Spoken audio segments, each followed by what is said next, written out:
നിങ്ങളുടെ favourite shows ഇനി ഒരിക്കലും മിസ്സാവില്ല. ഇപ്പോൾ C5 കാണും നിങ്ങളുടെ ഫേവറേറ്റ് ഷോ തികച്ചും സൗജന്യമായി.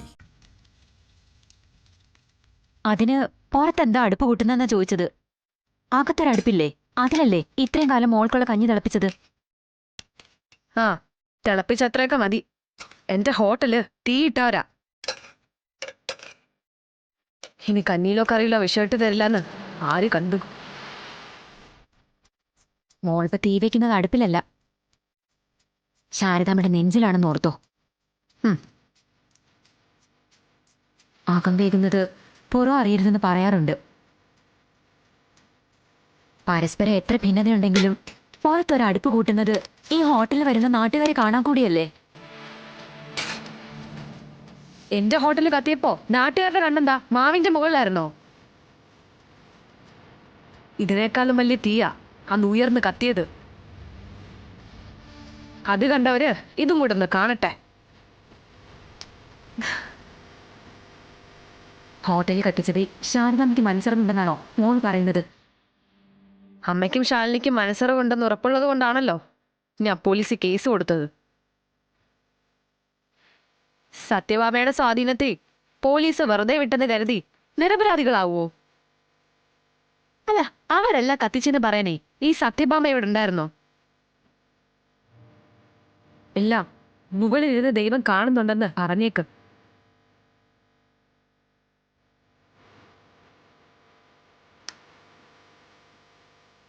അതെ മോളെ, ദൈവം കാണുന്നുണ്ട്. ആ കാര്യം മോൾക്കൂടെ ഓർമ്മ വേണം. മോൾ ഇവിടെ കുടുംബശ്രീക്കടുത്തൊരു ഹോട്ടൽ തുടങ്ങിയപ്പോൾ ശാരദാമ്മയുടെ മനസ്സൊന്ന് നൊന്തുന്നുള്ളത് ശരിയാ. പക്ഷേ കുഞ്ഞിന്റെ കച്ചവടം പച്ച പിടിക്കാനേ ശാരദാമ്മ എന്നും ആഗ്രഹിച്ചിട്ടുള്ളൂ.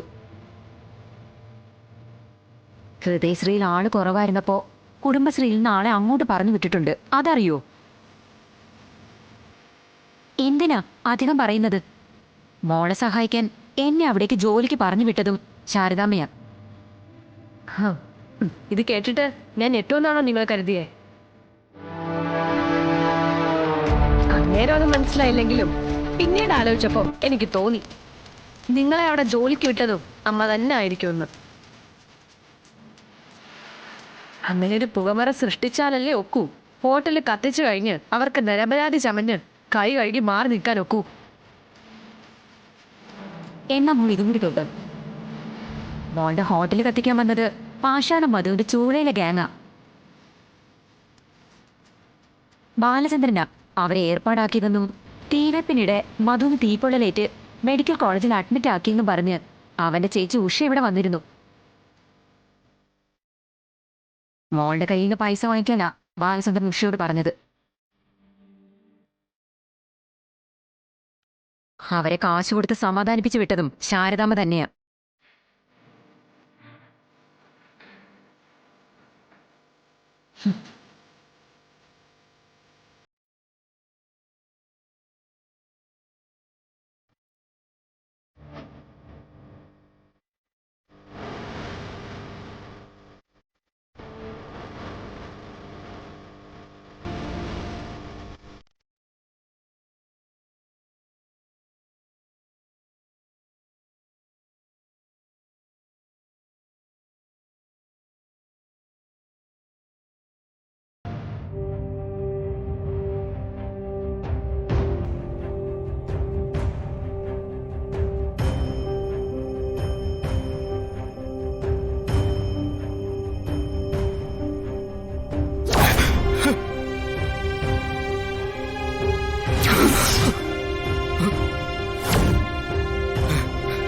അമ്മേ,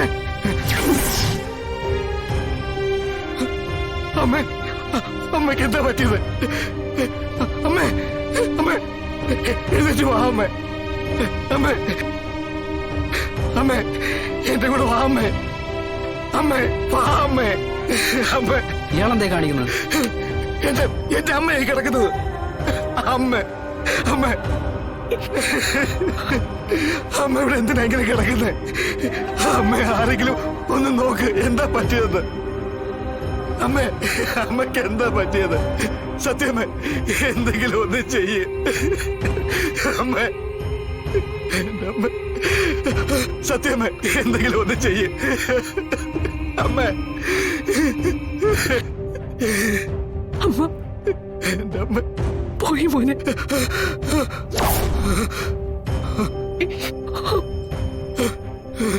എന്റെ അമ്മ പോയെന്നോ? എങ്ങോട്ട് പോവാൻ? അങ്ങനെ പോവാനൊന്നും പറ്റില്ല.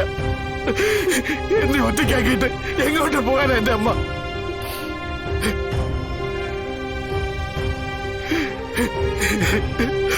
അമ്മ അമ്മ അമ്മ എഴുന്നേറ്റ് ഒന്ന് പറയമ്മേ, ഈ മോനെ വിട്ട് എങ്ങും പോവില്ലെന്ന് പറയമ്മേ. എന്നെ ഒറ്റയ്ക്കാക്കിട്ട് പോവില്ലെന്ന് പറഞ്ഞല്ലേ അമ്മ? എന്നിട്ടിപ്പോ അമ്മ എഴുന്നേറ്റ് വാമേ, പറയമ്മേ, പറയാൻ.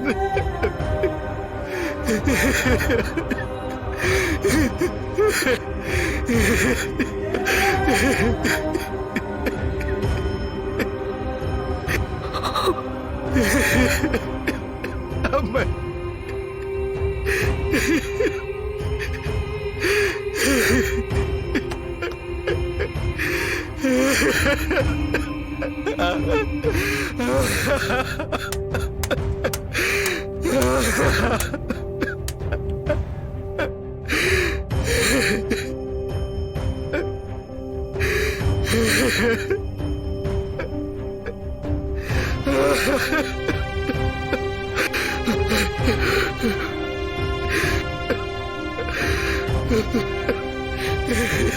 രോഹിത്, സത്യമേ, എന്നെ പറ്റിച്ചിട്ട് പോയി കളഞ്ഞു. എന്നോട് പറയാതെ പോയി കളഞ്ഞു. എനിക്കിനി ആരമ്മ ഈ ഭൂമിയിലുള്ളത്? എന്നെ ഒറ്റയ്ക്കാക്കി കളഞ്ഞില്ലേ? എന്തിനമ്മ എന്നോട് ഇങ്ങനെ ചെയ്തത്? അമ്മേ, മോനെ മോനെ കരയാതെ. സത്യമേ, എന്റെ അമ്മ. അങ്ങനെ ആരുമില്ലാതാവുന്നില്ല നിനക്ക്. നോക്ക്, അത് ഞാൻ നിന്റെ അമ്മയ്ക്ക് കൊടുത്തു വാക്കാം.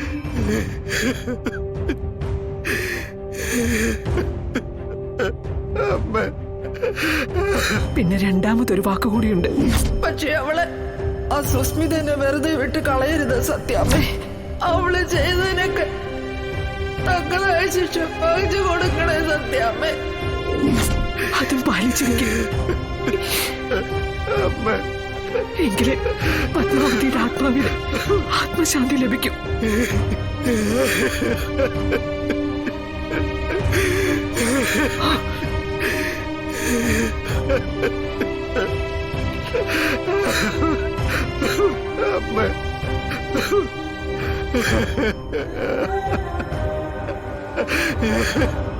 ഡൗൺലോഡ് ചെയ്യൂ C5 ആപ്പ്. കാണൂ എല്ലാ എപ്പിസോഡുകളും സൗജന്യമായി.